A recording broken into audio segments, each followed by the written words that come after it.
اعوذ باللہ من الشیطان الرجیم بسم اللہ الرحمن الرحیم۔ ڈسکور دی ورلڈ کے معزز دوستو، السلام علیکم۔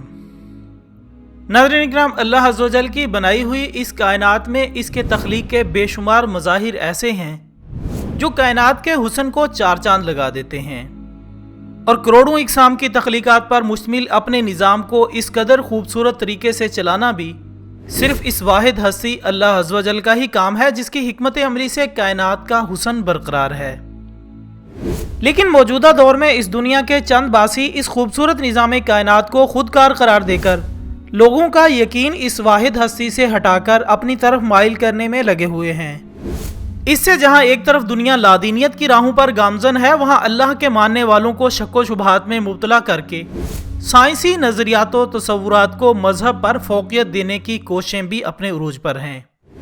لیکن یہ بات بھی تاریخ میں ایک مثال کے طور پر جانی جاتی ہے کہ جب کبھی بھی انسان نے اللہ عز و جل کے ساتھ کسی کو شریک ٹھہرا کر اس کے مد مقابل آنے کی کوشش کی ہے، تب اللہ عز و جل نے اپنی حکمت عملی سے کن فیکون کے ایسے مناظر اور ایسے انسلجھے سوالات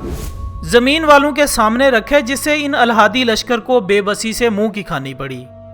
اور پھر لوگوں نے دیکھا کہ لاکھوں کی تعداد میں لادینیت کے شکار سائنسدانوں نے اسلام کے دائرے میں داخل ہونے میں ہی اپنی عافیت سمجھی۔ خواتین و حضرات، آج کی ویڈیو بھی ایک ایسے ہی انسلجھے سوال کے متعلق ہے جسے عام زبان میں ڈارک ڈی این اے کہا جاتا ہے۔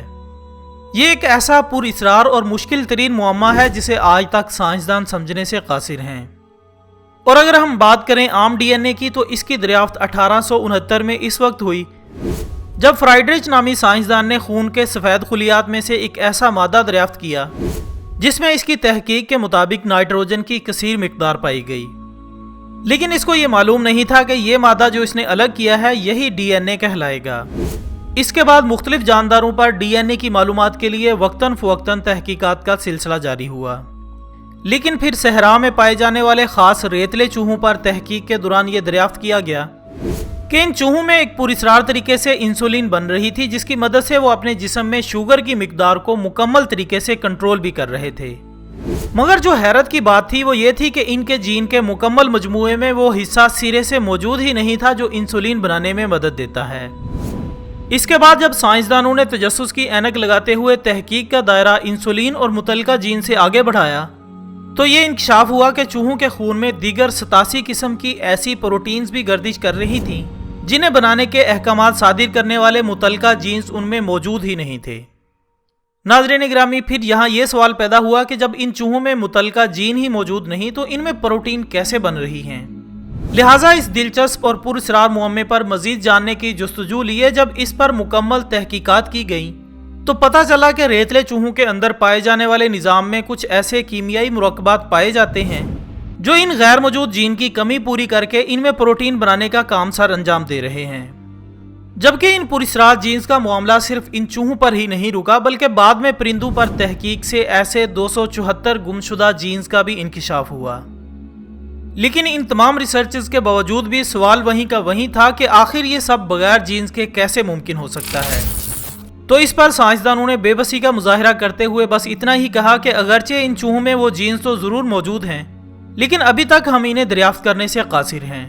اور پھر اسی بات کو بنیاد بناتے ہوئے ایڈم ہارگریو اور ان کے ساتھیوں نے ان نامعلوم جینز کو ڈارک ڈی این اے یعنی تاریک ڈی این اے کا نام دے دیا، اور مزید یہ کہا کہ کیونکہ جس طرح ہمیں کائنات میں تاریک مادے کے ثقلی اثرات دکھائی دے رہے ہیں جن کے باعث ہمیں اس کے موجود ہونے کا یقین ہے، لیکن ہم اس کا براہ راست کوئی مشاہدہ نہیں کر سکتے، بالکل اسی طرح ہمیں جانوروں میں پروٹینز تو مل رہی ہیں لیکن انہیں تیار کرنے کی ہدایت رکھنے والے جینز ہمارے مشاہدے سے باہر ہیں۔ خواتین حضرات، بلا شبہ یہ اللہ کی طاقت کا ایک اور منظر تھا جس سے انکار کر کے مزید اس کی ایسی وضاحت دی گئی جس سے مذہبی ذہنوں میں یہ بات نہ آئے کہ یہ اللہ تعالیٰ کی طاقت کا ہی مظہر ہے۔ تو پھر لوگوں نے یہ سوال رکھا کہ اگر کوئی ایسے جینز موجود ہیں جن کو نظر نہ آنے کا دعویٰ کر کے ڈارک ڈی این اے کا نام دیا گیا ہے، تو اس قدر جدید ٹیکنالوجی کے باوجود یہ لوگ اب تک وہ جینز دریافت کیوں نہیں کر سکے؟ اس کے جواب میں ایڈم ہارگریو نے اس بات کا بالآخر اعتراف کر ہی لیا کہ ہم اپنی جدید ترین جینز کی ٹیکنالوجی کو بھی ہر اعتبار سے مکمل اور خامیوں سے پاک قرار نہیں دے سکتے۔ اس وقت بھی اس جینز کے کچھ حصے ایسے ہیں جن کی سلسلہ بندی اس جدید ترین ٹیکنالوجی کے لیے بھی انتہائی مشکل اور تقریباً ناممکن ہے۔